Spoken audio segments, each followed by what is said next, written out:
Okay, are you as troubled as I am about this absolute shipwreck that's going on with the American economy in terms of how this government is approaching our fiscal policy?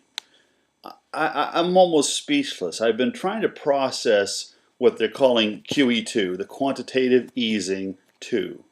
And I'm trying to process the things that the Federal Reserve actually had the nerve to say about quantitative easing.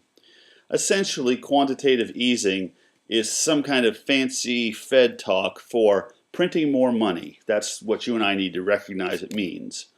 And we have this situation where the Fed is actually telling us they want to do this quantitative easing in order that they can stay on target for the acceptable and desired rate of inflation.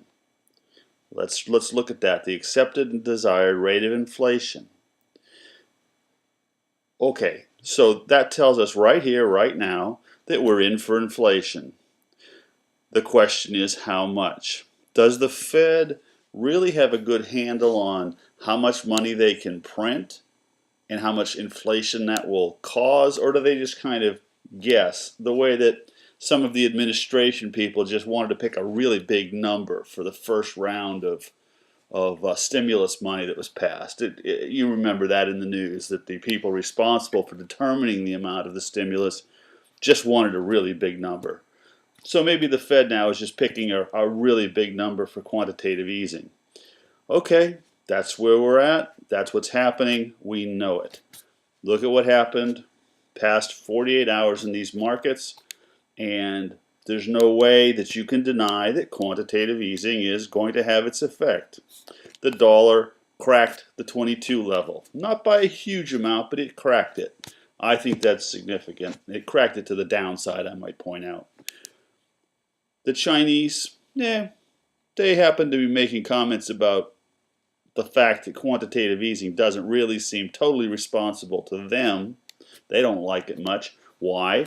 Because they hold a lot of dollars. We've borrowed a lot of money from them, and now we're going to make that money worthless. That might tend to piss them off. Certainly it would piss off any normal person. For example, retirees, people who've saved money, people who've got CDs, people who've got bonds. That money that you've invested, you have been told, is going to be inflated away. Kiss it goodbye. So this is what we know the future will hold, and we saw it as in the fashion that has been going on for some time now, inverse to the moves of the dollar. Stock market up dramatically. Silver up dramatically. Gold up dramatically.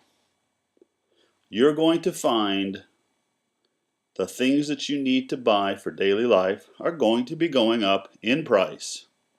You'll also note that the unemployment rate is bad.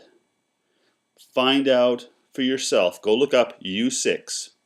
U6 is the complete unemployment rate, not the doctored unemployment rate, because in case you don't know it, the government adjusts these indexes so things don't look so bad. But U6, that looks pretty bad. Look at the unadjusted rate of inflation. Start with some place like shadowstats.com. There's a variety of places you can find this on the internet. You know how to use Google. The real rate of inflation, the real rate of unemployment is horrible. People, this is nuts. The only sign of any sanity that I can see comes from what appear to be some fringe people coming in out of the Tea Party who are saying we've got to stop spending money, we've got to stop borrowing money, we've got to stop this train wreck of an economy from getting worse. But here's the meat of what I want to get out in this little video. The brilliance of what's going on is concealed from us. There was an article that we saw that talked about George Soros being the big loser in this election because so many of his interests were defeated. Because, you know, he does back the Democratic Party and a fairly left-wing part of the Democratic Party. But I want you to take a longer point of view.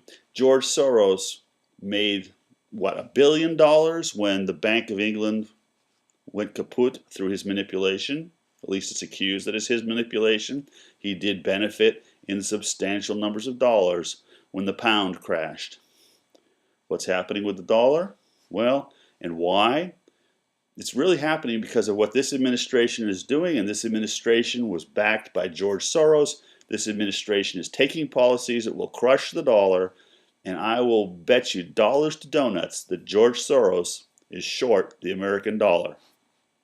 Just a guess. But you know, I've always had this theory personally that economic cycles are complex. Some of them, yeah, they're short, and some of them are longer. Some of them take many, many years to unfold. I think, for example, that say, Jimmy Carter, who became the scapegoat for a period of high inflation and high interest rates, he really didn't necessarily cause that all by himself. I don't think that Volcker, the Fed chairman at the time, did him any favors. But, you know, really it was Lyndon Johnson's spending during the Vietnam War. Nixon continued that war, all that turmoil through Watergate. I think that Carter, yeah, he could have probably changed course, but he didn't, and we ended up with that mess. But it was a long cycle that got us there. So follow me on this. Here's the long cycle I can see happening right now. Mr. Barack Obama, our president, has indicated at times in public that he's okay with perhaps being a one-term president. That's an interesting point of view. There are those who say he's a bit of a spoiler, that he's coming in to fundamentally change the American... Oh wait, wasn't that Mr. Barack Obama who said he was going to fundamentally change America? What kind of fundamental change are we seeing? We're seeing a fundamental change in our economic standing, both internationally and personally. Okay, you cannot do the things to the economy he's been doing, and he and his Federal Reserve, and he and his Nancy Pelosi, and he and his Harry Reid. You can't do these things and not have negative results in the economy. They said, obviously a politician's promise. They said it wouldn't go over 8% with unemployment. Here we are at, officially at 10 something or whatever it is, 9.999. And the U6, God only knows, it's, 20 something or whatever it is. Okay.